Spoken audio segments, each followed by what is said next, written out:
Olá, queridos. Ontem estávamos reunidos com os líderes da igreja e foi comentado sobre a necessidade que os casais estão tendo de fortalecimento em algumas verdades de Deus. Assim, eu gostaria de compartilhar algo hoje em colaboração com isso. Com o advento, os irmãos sabem do vírus e das suas variantes que têm nos atingido aí desde 2020, o CDC, que é o Centro de Controle e Prevenção de Doenças dos Estados Unidos, ficou muito conhecido. Então, principalmente por divulgar os números da pandemia e bem como fornecer as mais diversas e talvez polêmicas também orientações e protocolos de tratamento e prevenção da doença. Mas foi também esse mesmo órgão do governo americano que divulgou os dados entre os anos de 2009 a 2016, que foram registrados que em torno de 2,1 milhões de casamentos por ano aconteceram.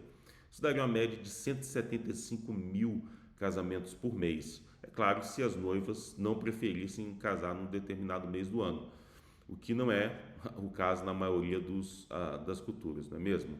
Mas enfim, essa cerimônia de casamento, e qualquer que seja o tamanho ou o formato dela, é um evento muito importante porque vem trazer a público o desejo de ambos, noivo e noiva, né, de concretizarem um sonho de Deus, de unir o homem e a mulher com uma nova família reconhecida tanto nos céus como na terra.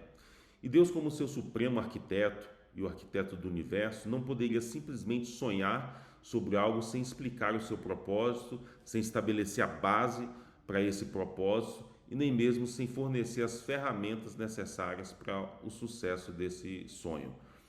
Ou seja, no princípio criou Deus o homem e viu que esse homem, que na criação, ao olhar, não se achava nada compatível com ele, que lhe completasse, que lhe fosse igual. Daí então o que aconteceu? Como vocês sabem, né?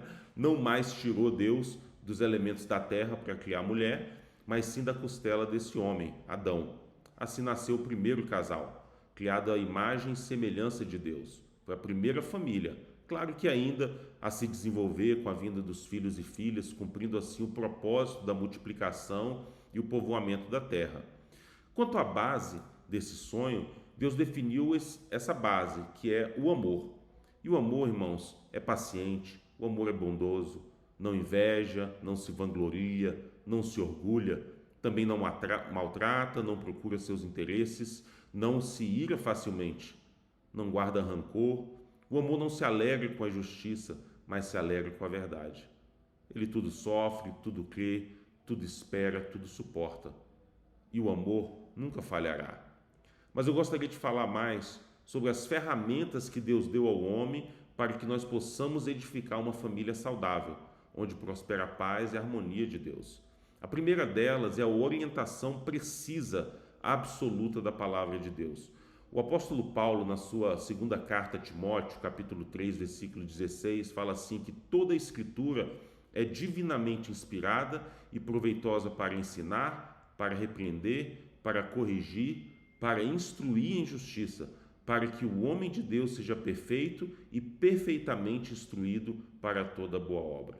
Assim, Deus nos dá a orientação em como sermos bons e fiéis maridos e esposas. Ele nos fala como sermos pais amorosos e protetores. Ele nos fala como sermos trabalhadores esforçados e idôneos. Também fala como sermos educadores na verdade e na justiça. Nos dá instruções em como sermos provedores nas necessidades e também na segurança emocional do lar, compassivos com os necessitados e carentes, e sempre prontos a perdoar e tardios a nos irar. A segunda ferramenta que eu queria falar é sobre o poder transformador do Espírito Santo de Deus. Sem o poder de Deus em nós, se torna praticamente impossível seguir essas orientações e fazer o bem da maneira que Deus nos ensina.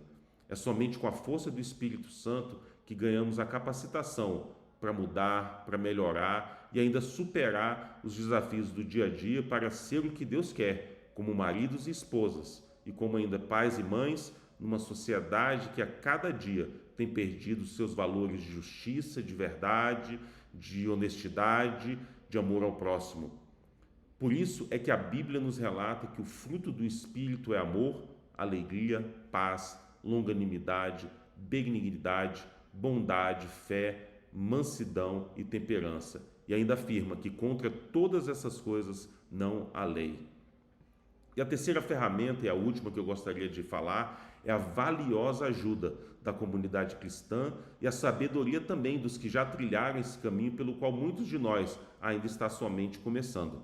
Na igreja, sempre encontraremos irmãos e irmãs, pastores e líderes, amigos que, baseados na fé em Cristo, sempre que buscados, encontraremos sabedoria, conselhos e orientações sobre a vida familiar. Poderemos sempre ver em famílias, claro, bem formadas, exemplos e modelos valiosos, dos quais poderemos ser inspirados a aprender e imitar, a fim de agradar a Deus e ajudarmos a melhorar a sociedade em que vivemos. Assim, queridos irmãos, sempre se lembre que vocês não estão sós, mas que Deus, o Criador, nos provê dos recursos suficientes para que tenhamos um lugar segundo o seu coração. E que Ele está conosco para que possamos, através da prática dos princípios da Bíblia, mudar esse mundo para melhor. Deus te abençoe.